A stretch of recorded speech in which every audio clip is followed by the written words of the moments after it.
فقط مایرا گفتنی هستم که آفرین به شجاعت این برادر و انشالله که این همون زنگ های خطر هست برای حکومت رحمانوف که ایرا بدانند که کسانی که در بیرون تاجیکستان گپ میزنند و همیشه اونها را طرفدارای رحمانوف و بعضی کسان بی‌طرفان هم اونها سنگ میزنند که شما از دور گپ میزنین. ببینین برادران، من با یک افتخار میگم این همون راهبرا و همون استادایی هستند که در داخل کشور قرار دارند. اینها همون کسانی هستند که راه اونها را ما دنبال کرده ایستادیم. خداوند در قرآن کریم میفرماید که بسم الله الرحمن الرحیم من المؤمنین رجال صدقوا ما عاهدوا الله علیه فمنهم من قضى نحبه ومنهم من ينتظر وما بدلوا تبدیلا. از مؤمنان مردانی هستند که اونها عهدی که با پروردگار کرده بودند در او عهد خودشون استوار مانده بودند. بعضی از اونها شهید شدند رفتند و بعضی از اونها تا امروز هم دنبال همون راه هستند تا زمانی که جام شهادت و شربت شهادت اینا بنوشند. یکی از اونها برادر حاجی عمر مرحوم خدا رحمتش کنه امروز در بین ما و شما نیست، اما راه اون برادر تا امروز زنده است و دوام دارد و همیشه ایدئولوژی این برادر حاجی عمر تا امروز زنده هست و روز تا روز کسانی که این راه آگاه می شوند و چشماشون بینا می شود و عقلهاشون رسا می شود، بیدار می شوند، حتما این راه دنبال می کنند. و نگفتن همون این برادری که امروز از داخل تاجیکستان این نوارا کرد، حکومت برای حکومت یک نوید یک زنگ خطر بوده برای حکومت که ای حکومت، این پیغام بود برای تو که شما هیچ وقت اون کسا را در بیرون هستند، اون کسا را در بیرون ملامت میکنین که شما هیچ کاری کرده نمیتونین، از بیرون گپ میزنین. فراموش نکنین در داخل وطن هم این انسان ها وجود دارد. اون کسایی که قلباشون میتپه، اون کسایی که داغشون در درون، دودشون بعد در هوا میبرویه میروه، در میگیرن میسوزن اما آه میکشن و فقط دود میبرویه. اون کسا فقط در بیرون نیستند، در داخل کشور به نهایت زیاد هستند. این برادری که عبدالستار پیر محمد زاده، این فقط یکی از اونها بود که امروز داخلش سوخت، داخلش در گرفته، دودش هوا برآمد، دود او را مردم دید. امروز دود او را مردم دید و مردم هم امروز روز تا روز بیدار می شود. برای شما ناچیز فکر نکنین، این یک پیغام بود. این پیغام بود. اون برادر هم در ویدیو هم خودش میگه که شما منتظر آن هستین که مردم به کوچه ها بریزه و اون روز هم رسیدنی است. تا زمانی که دست ظلمتون از حکومت از بالای مردم، از گریبان مردم نگیرین، این نمود جوانا و این نمود شهرمردا در داخل و خارج کشور پیدا میشوند. و آفرین قندتون بزنین این کسانی که امروز از اون انسان حمایت میکنین. درباره این ما یک شعر کوچک میخونم و خاصتا درباره کسانی هست که امروز این نمود شجاعت دارند. شاعر میفرماید که پلنگ سنگی دروازه های بسته شهرم، مگو آزاد خواهی شد که من زندانی دهرم. تفاوت های ما بیش از شباهت هاست، باور کن تو تلخی شراب کهنه ای، من تلخی زهرم. این برادری که امروز در تاجیکستان این نوارا کرد و برای مردم و خطابش به حکومت دارا کرد، ایرا ببینید. این کسا در داخل تاجیکستان اینها به مانند همون پلنگ هایی که شما در دور قدیم در پیش روی دروازه های شهر میموندن، پلنگ هایی که از بیتون میساختن او را، یا که پلنگ هایی که از سنگ میتراشیدن، میگه که پلنگ سنگی دروازه های بسته شهرم، معنی خیلی پلنگم، معنی رمز شجاعتم، معنی رمز غیرت هستم. مگو آزاد خواهی شد. ای برادری که از دور گپ میزنی، ای برادری که از دور فقط قرصک میزنی، این گپ برای من نگو که مگو آزاد خواهی شد. اون پلنگ سنگی را تو برای بگوی که حالی یک روز نه یک روز تو آزاد میشی، اما خودت هیچ کاری هم نمیکنی، نه جانبداری میکنی نه طرفداری میکنی. پلنگ سنگی دروازه های بسته شهرم مگو آزاد خواهی شد، که من زندانی دهرم. من زندانی، من این سنگی که میبینین، این پلنگی را که شما میبینین، این زندانی برای همیشه هست. امروز همون حالتی که در داخل کشور ما و شما هست، امروز همون حالت در بالای مردم ما و شما هست. مردم ما و شما امروز بعضا از چاپلوسا میگن که ما آزادیم، مرحمت، ما آزاد میریم میاییم. شما نمیبینین، شما انمون پلنگ های هستین که زندانی دهر شدگیم، ما همه ما و شما. اما ببینین یک پلنگ سنگی که امروز در تاجیکستان امروز از قالب سنگ برآمد به قالب انسان در آمد و یک ویدیو ابرشینی کرد برای حکومت و برای دیگر مردم که ای مردم ایرا بفهمین که اون امود مبارزه و اون امود جوان مردایی که در بیرون امروز گپ میزنن، البته اون سخنهای اونها بی تاثیر نیست. البته در داخل تاجیکستان هر یک نوار اینها را داخل تاجیکستان میشنوه. این خیلی برادر عبدالستار صدهات هستند، همه شما همین برادر هستین. ببینین مردمی که در حکومت کار میکنین، امروز مردم ملامت میکنین یا که در این فکر هستین که کوه آتش به جگر دارد اگر خاموش است. اون کوهی که شما میبینین، اون آرامیشی که در کوه میبینین، او را فکر نکنین اون کوه آرام است. کوه آتش به جگر دارد اگر خاموش است. ولکان داره، یک روز نه او میترکه، به مثل این برادر عبدالستار پیر محمد زاده. این انمو پلنگی بود که امروز از قالب سنگی برآمد و به قالب انسانیت آمد و درد خودش، اون سوزشی که در درونش بود، او را در تمام جامعه و به حکومتدارا خطاب کرده و به تمام جامعه رساند که ای مردم ببینین این کاری که برادرها در بیرون میکنن، این کار در داخل هم میشود. اون کسایی که در بیرون درونشان درد میگیره و درونشان در میگیره و میسوزه، اون کسا نه تنها اونو در بیرون هستند. بی وطن نیست غریبه که کند یاد وطن، در وطن بودن و بی یاد وطن بی وطنی است. انما ما در داخل وطن هستیم. این ظلمی که در بالای ما و شما یا جاری دیدن یا روا دیدگی هستند، ایره هیچ کس تحمل کرده نمیتونه. حکومتدارا هوشیار باشین. این برادر عبدالستار که امروز نوارش در تمام شبکه ها میبینین، شاید امروز یک فقط در بالای فقط پریسل گذاشتگین یا که نشانه گذاشتگین، شاید چند روز یا چند هفته این را چیزی نگین، حتما این نوار ای در تمام مردم تاجیک تأثیری خودش میگذاره. در تمام مردم تاجیکستانی، مردم ازبک تبار، مردم تاجیک تبار، بغیر از او دیگر هر کسایی که در پامیر هستند، در ونج هستند، در شمال هستند، در واروخ هستند، در خوجند هستند، این نوار تأثیری خودش در رگ و پیوند هر یک انسان میگذاره. این خوبی انمی مردم است که تا امروز تحمل کردن، شما را چیزی نگفتند.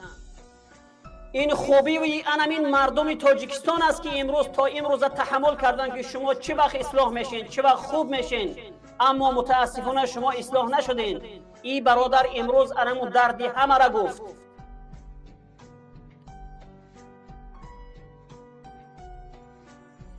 این برادر انمی است راه برای ما.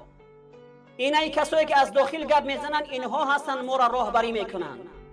ما شاگردهای اینها هستیم. شما تصور کنین، زیبایی سخن ای را ببینین، زیبایی چهره ای را ببینین که اصلا دیگر در این چی عیب در این پیدا بکنی. بسیار منطقی، بسیار کلتور نه برای حکومتداران رسوند و برای مردم هم رسوند که ای مردم شما تنها ما را نگذارین، شما هم میتونین. من مطمئن هستم که حکومت امروز بی‌پروایی میکنه، حکومت امروز فکر میکنه که کسی اصلا از پشت اینا نمیخیزه و کسی در داخل تاجیکستان گپ نمیزنه. این پیغام بود برای حکومت. به نام خدا قسم هر یک شهروند تاجیکستانی جای عبدالستار را چیده میتونه. من مطمئن هستم امروزی برادرایی که از این حمایت میکنن اینها همش عبدالستار پیر محمد هستند.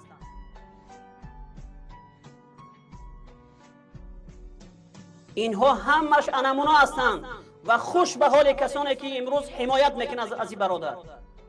اینمی است انمون جامعه سازی. اینمی است که خداوند برای ما و شما میگه که انما المؤمنون اخوه، مؤمن ها اخوه هستند، مسلم ها نه. مؤمن ها کسانی که ایمان دارند، کسانی که اونها به پروردگار باوری دارند، اونها اخوه هستند. و ما انشاءالله همون مؤمن ها هستیم، از این برادر جانبداری میکنیم، از این برادر حمایت میکنیم و مطمئن باشه حکومت که این نمود برادرها در داخل وطن صدها بلکه هزارها تا هستند و انشاءالله که روز تا روز اون آتشی که در درونشان میسوزه اونها روز تا روز زیاد میشوه و بالاخره اونها یک روز دود اونها را در آسمان شما میبینید. حکومت فراموش نکنین این چیزا و مردمی که این نوا را دیدین هر یک تای شما این برادر شده میتونید. سپیچکا میخواستین، اینم این سپیچکا بود. ما هیچ وقت نمیگیم که شما در داخل تاجیکستان برین یک میتینگ بسازین. اینم این برادرایی که امروز حمایت میکنن از این خوش به حالشون، اینها در میتینگ الکی شرکت کرده ایستادن. انمون میتینگه که روزی که نرخ اینترنت بالا شد تمام برادرایی که به طرف و با طرف و هر کسی که بود اونها این چیز رد کردن، دیدن که حکومت چی ریاکسیه گرفته. پس قوتی که ما و شما داریم احساس کرده نمیتونیم چقدر ما قوتی ما بزرگتر است. قوت در پول داشتن، در ارمیه داشتن نیست، قوت در اتحاد بودن و در یک جا بودن است. ما و شما خدا خواهد انشاءالله که متحد میشیم. ظلم رحمانوف ما و شما را متحد میسازه. ظلم رحمانوف در تمام سراسر تاجیکستان امروز پیاده شدگی است. ظلم رحمانوف به هر یک خاندان ما و شما دروازش تق تق کردگی است. هر یک خاندان ما و شما در خاندان هر یک تای ما و شما ظلم رحمانوف دروازش آمدگی تق تق کردگی است. کسانی که امروز در مهاجرت هستین رحمانوف از ظلمش دروازه شما را تق تق کردگی است. اگر این سیاست خوب می داشت در این قدر وقت این برای خاطر مردم تاجیک، برای مردم تاجیکستانی یک فکر اندیشه میکرد، برای برگرداندن مهاجرا یک فکر اندیشه میکرد. تفاوت‌های ما بیش از شباهت هاست. باور کن تو تلخی شراب کهنه، من تلخی زهرم. به همون شکلی که حاجی عمر برآمد این راه دنبال کرده که امروز پیروای اون راه چقدر زیاد شدگی هستند و این برادر که امروز در تاجیکستان تصور کنین که ما باز هم به دل پر به دل اطمینان من میگم که این برادرها همون کسایی هستند که ما شاگردهای اونها میشیم. تفاوت‌های ما بیش از شباهت هاست. باور کن ای برادر، تو تلخی شراب کهنه، من تلخی زهرم. انمون دردی که برادر عبدالستار داشت، انمون زخمی که برادر عبدالستار داشت هر یک تای ما و شما داریم. تفاوت‌های ما بیش از شباهت هاست. اگر چیزهایی که در برادر عبدالستار بود و در ما هست، همون ظلمی که در بالای اون برادر شد در بالای تو هم شدگی است.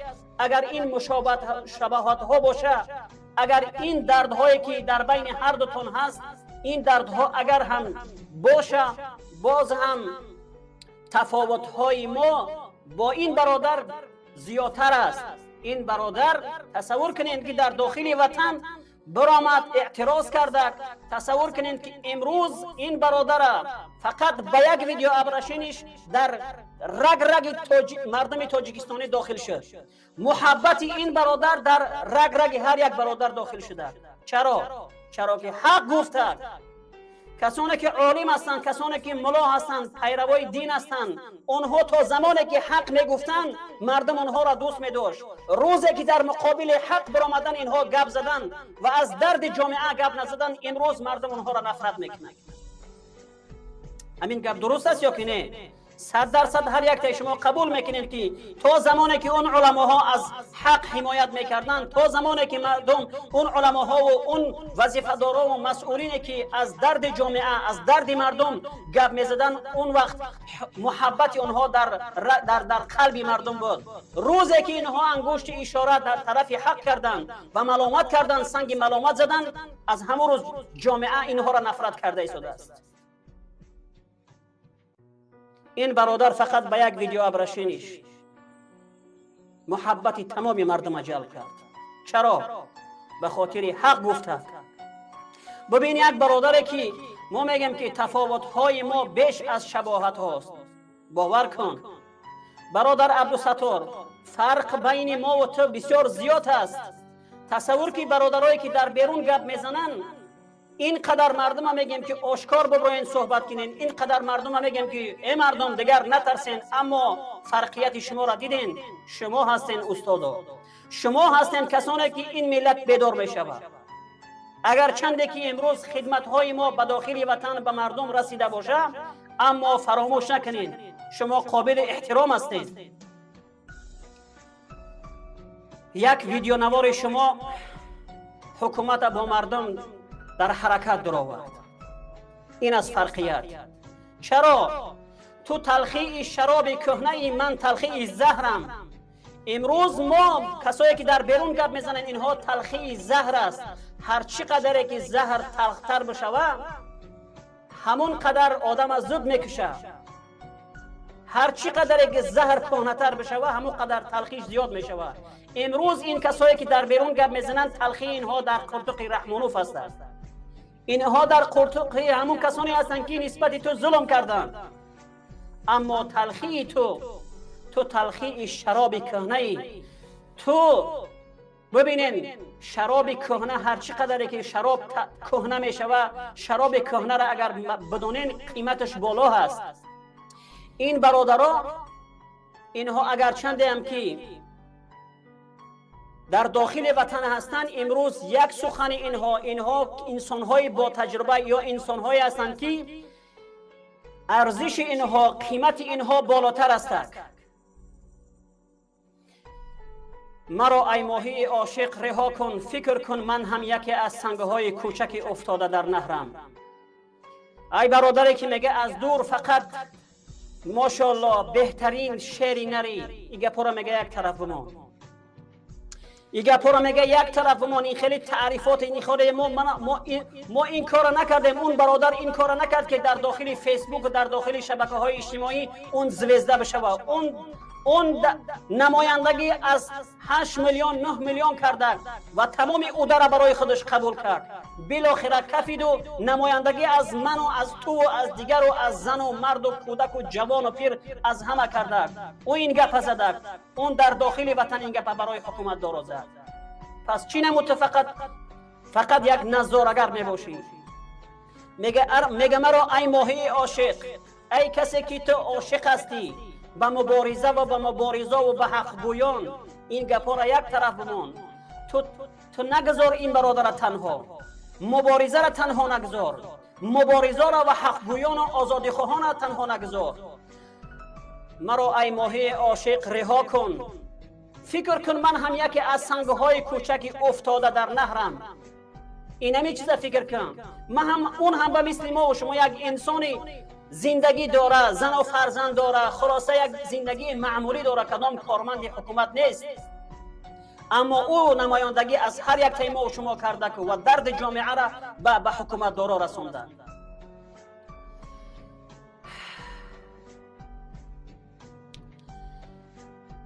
کسی را که برنجاند تو را هرگز نمی بخشم. تو با من آشتی کردی ولی من با خودم قهرم.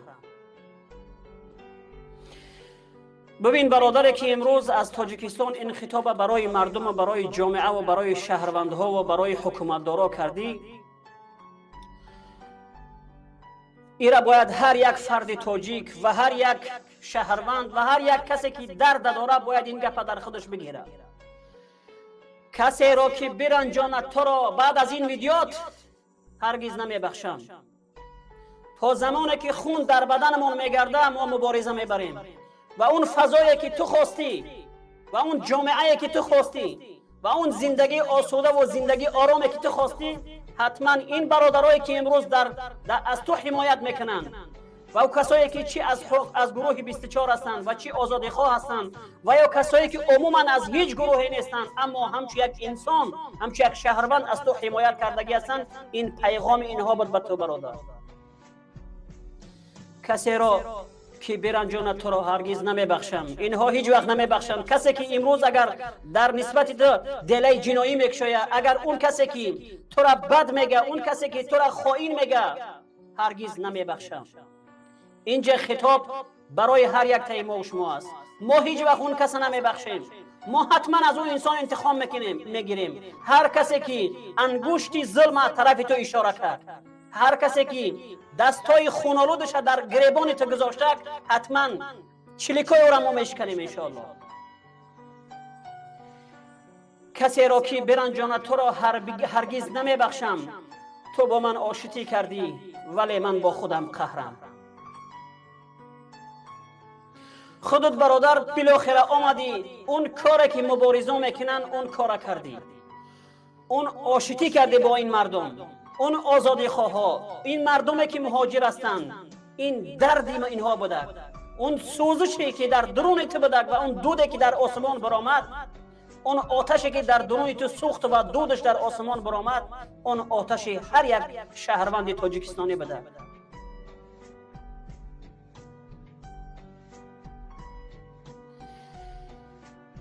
اگر بعد از این ویدیو اگر نسبت تو کدام دلی بکشاین، اگر تو با من آشتی کردی ولی من با خودم قهرم، اگر در این حالت اگر من باز هم اگر خاموش باشم و حمایت از تو نکنم، ببین برادر، نامردترین آدم نبود هستم و هر کسی که همین حالت میبینه و حمایت از این انسان نمیکنه، به خدا قسم نامردترین انسان است. این انسانی که از هیچ گروهی نبود، این انسانی که فقط حق گفت و دردی هر یک تای تو را گفت.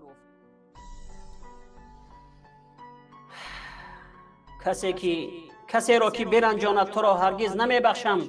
تو با من آشتی کردی ولی من با خودم قهرم. تو بالاخره دردی مرا در جامعه گفتی. این فریاد و ندای هر یک تاجیکستانی است که تو درد او را گفتی. اگر من خاموش بشینم من نامرد انسان به دستم، بعد که در بالای تو کدام جنایت برای تو اگر حساب کنن این کاری تو را. تو آهوی رهای دشته های سبزی، اما من پلنگی دروازه های بسته شهرم.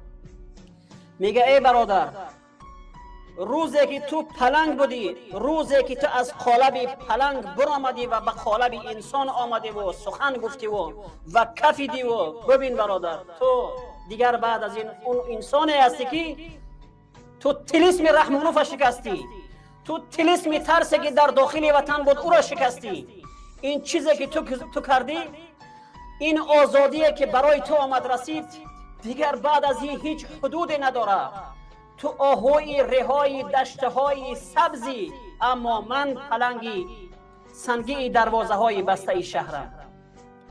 تو امروز دیگر هیچ کنار آخرین نهایت ترس بود قدم تا گذاشتی، دیگر گرانیتسا را گذاشتی و بالاخره کفیدی و بالاخره برای حکومت هم خطاب کردی. اون دیگر نهایت بود. بعد از او دیگر این شجاعت و این جرأت خیلی کسا میکنن، کسانی که در او جامعه که بند ایزارش میغلطه این همود گپا بگن. اما تو امروز اون آزادی را برای خودت کسب کردی. امروز اون آزادی که تو خودت میخواستی او را برای خودت کسب کردی و من مطمئن هستم که به مثل خودت صدها و هزارها کسان دیگه هستند که این راه دنبال میکنن. یک بار دیگه من برای خودت میگم که برادر آفرین و ما همیشه از این چیز حمایت میکنیم و ما پیغام میگذاریم برای تمام شهروندهای تاجیکستانی، نه تنها تاجیکستانی، از شمال سر کرده تا جنوب، از شرق سر کرده تا غرب، این برادر را تنها نگذارین. هیچ وقت این برادر را تنها نگذارین. این برادر تمام اوده را قبول کرده. امروز اگر از زبان خودش هم میشنویم که کسی او را دستگیر کردگی نیست و هیچ کسی او را تهدید کردگی نیست، اما این بود انسان در جامعه ما برای حکومت رحمانوف زنگ خطر پلن برای این کشیده می شود. حتما برای همون ما امروز دست بازو باید بلند بکنیم. امروز ما برای حکومت خطاب کنیم، پیغام برسانیم که اگر روزی که این برادر به زندان کشیده شد، مطمئن باش که 100 نفر دیگه عبدالستار پیدا می شود. البته به مثل برادر عبدالستار بودک برادری که مثلا شریف دلیر یک ژورنالیست برای او کسی خطاب کرد، متاسفانه نه. باز هم همون برادرای گروه 24 و بعضی برادرای آزادی خواهان برآمدن و حمایت کردند. امروز هم این برادر نباید ما و شما تنها بگذاریم. آیا این برادر دردش دردی تو بود یا که دردی خودش تنها بوده؟ آیا پیغام این برادر پیغامی همه ما و شما بود یا که فقط پیغام پرابلم خودش بود؟ این است موضوع امروزه. من انشاءالله که امید دارم که این برادر هیچ وقت ما با هم یک جا تنها نمیگذاریم. یک است برای همه و همه برای یک است. همه ما همین برادر عبدالستار باید بشیم و باید در جایی که عبدالستار شکنجه می شود ما او را حمایت کنیم. برادرایی که اونها میخواهند به برادر عبدالستار کمک بکنن خیلی زیادند. تو برادر عبدالستار ما گفتم که تفاوت‌های ما بیش از شباهت هاست. باور کن تو تلخی شراب کهنه من تلخی زهرم. خودت برادر اگر راه پیدا کرده میتونی که اگر از ما اگر هر کمکی باشه ما برای تو میرسونیم، پولی باشه، حقوقی باشه، هر چیزی که باشه ما هیچ وقت برای تو دریغ نمیکنیم. من میدونم که این چیزا را شاید رد کنید، اما برادرای خیلی زیاد هستند که اونها میخواهند که خودت در او حالت تنها نگذارن. ما برادرای برآمدن که 10 برابر اون اشترافی که تو گفتگی هستی برای تو گفتگی هستن، اون اشتراف آماده هستن بسپارن. اما هدف اینها سپاریدن اشتراف نیست و خودت هم قبول نکردن تو این هدف نیست که از مردم بگیری. ما میدونیم این چیزا، اما ما آماده هستیم که به والله قسم 1 ماه روزه میگیریم، همون پول جمع میکنیم برای خودت روان میکنیم که بگذار که خودت آرام باشی. چرا که تو اون کار کردی، از نمایندگی از تمام مردم کردی، نمایندگی از ما کردی، از شما کردم و از تمام مردم کردگی. این برادر خلاصه آیا درد این برادر دردی تنها خودش بود یا که دردی همه ما و شما بوده؟